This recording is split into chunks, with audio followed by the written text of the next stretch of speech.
오늘 아침 하나님께서 우리에게 주시는 말씀은 로마서 8장 30절 말씀입니다. 로마서 8장 30절, 우리 한 마음으로 봉독토록 합니다. 또 미리 정하신 그들을 또한 부르시고 부르신 그들을 또한 의롭다 하시고 의롭다 하신 그들을 또한 영화롭게 하셨느니라. 아멘. 저는 오늘 본문 말씀을 통해서 고난의 현실과 영광의 소망이라는 제목으로 주의 말씀을 선포하도록 하겠습니다. 영화 가운데 식스펜스라는 그런 영화가 있습니다. 영화 평론가들은 이 영화를 일컬어서 최고의 반전 영화라고 그렇게 이야기합니다. 이 반전이라는 것은 관객이 전혀 눈치채지 못하는 그러한 이유와 또 결말로 마무리되는 것을 의미합니다. 이 영화보다도 더 큰 반전 드라마가 있다면 그것은 바로 하나님께서 죄를 다루시는 그런 방식입니다. 사탄으로 말미암아 들어온 죄는 하나님께서 완전히 소멸하기 위해서 결국 죽음이라는 것을 통해서 부활의 카드로 이끌어 가시는 걸 보게 됩니다. 죄의 최종적인 결론은 사망입니다. 죽음이죠. 근데 이 죽음을 없애기 위해서 하나님께서 죽음의 아들을 내어주시고 부활 카드를 가지고 하나님께서 이끌어 가셨다는 겁니다. 여기에 참다운 소망이 존재합니다. 우리가 신앙생활 하는 것도 이 원리 가운데 분명히 바라볼 수 있어야 됩니다. 타락한 이후에 인간은 아주 비참한 상태가 되었지요. 하나님과의 관계가 단절이 됐습니다. 그래서 몸은 살아있지만은 영적인 교제가 끊어지는 걸 말미암아서 죄를 지을 수밖에 없는 그런 비참한 존재가 되었습니다. 어느 누구도요, 완벽하다 보여도 그 죄 가운데 살 수밖에 없는 게 이 타락한 이후의 인간의 모습입니다. 하나님과의 단절만 있나요? 이것뿐만 아니라 이웃과의 단절이 나타납니다. 결국 이기적인 것을 서로 추구하는 가운데서 자신의 것만을 주장하게 됩니다. 그러니 이웃과의 관계도 끊어지게 됩니다. 하나님과의 관계가 끊어지고 이웃과 끊어지고 그것뿐만이 아닙니다. 자연도 탄식하면서 원래 창조의 효력을 내지 못하는 것을 보게 됩니다. 결국 타락이라는 것, 전적인 타락이라는 것은 우리에게 이 땅에서의 고난이요 죽음을 가져다 줍니다. 그래서 로마서 6장 23절도 죄의 삭은 사망이라고 이야기합니다. 죄의 결국 맨 마지막은 죽음으로 마무리된다는 겁니다. 그렇기 때문에 이 죽음으로 향해서 달려가는 것, 그것이 일반적인 인생의 모습이라 볼 수 있습니다.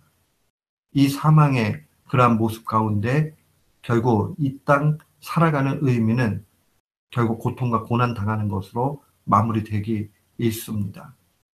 이게 겉으로 보기에는 믿는 사람이나 믿지 않는 사람이나 동일하게 보입니다.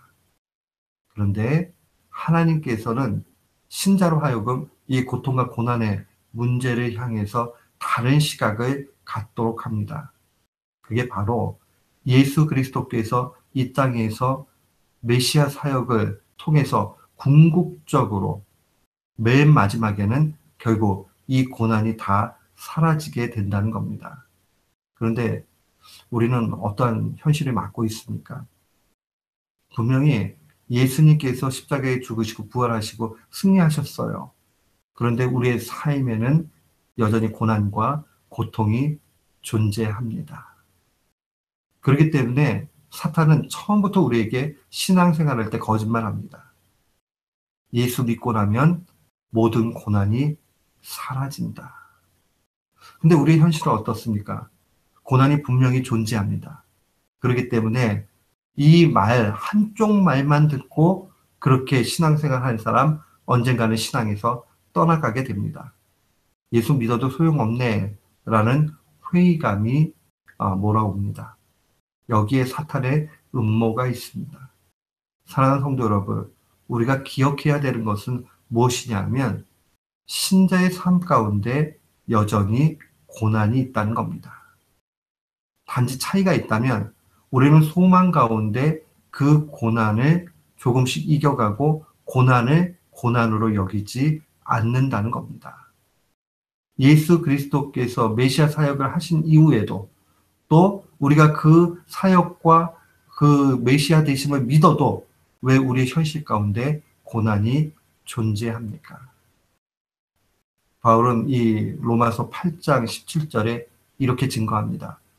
자녀이면 또한 후사라는 말은 상속자를 얘기합니다.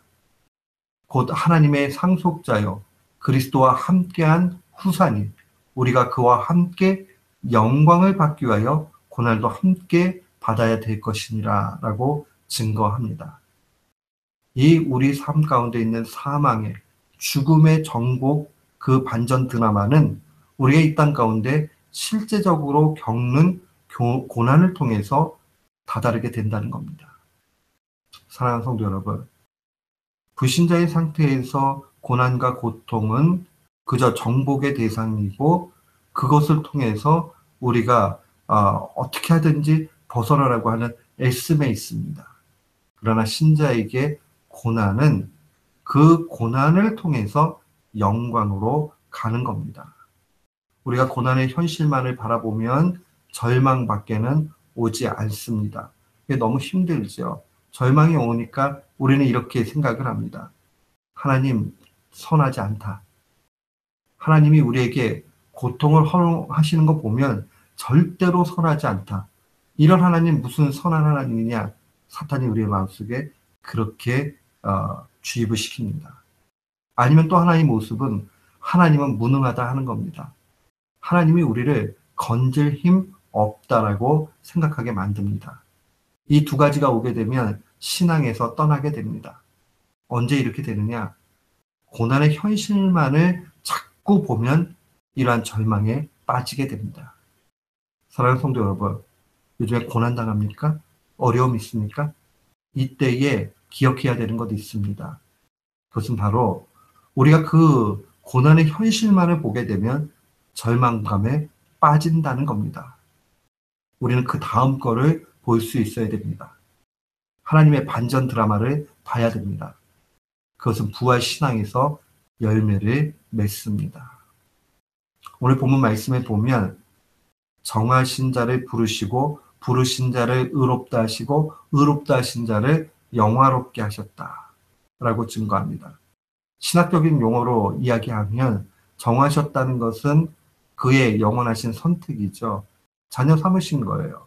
그리고 부르셨다는 것은 우리를 소명, 불러주셨다는 그 얘기죠.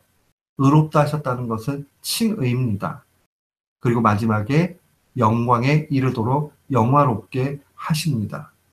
그런데 이 선택, 소명, 칭의, 영화의 이 과정 속에 숨어 있는 것은 현실적으로 고난이라는 겁니다.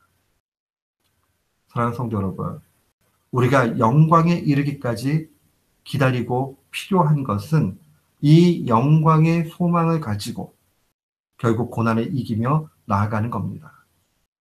사탄은 우리에게 유혹하지요. 하나님 나 고난 주기 위해서 불렀다?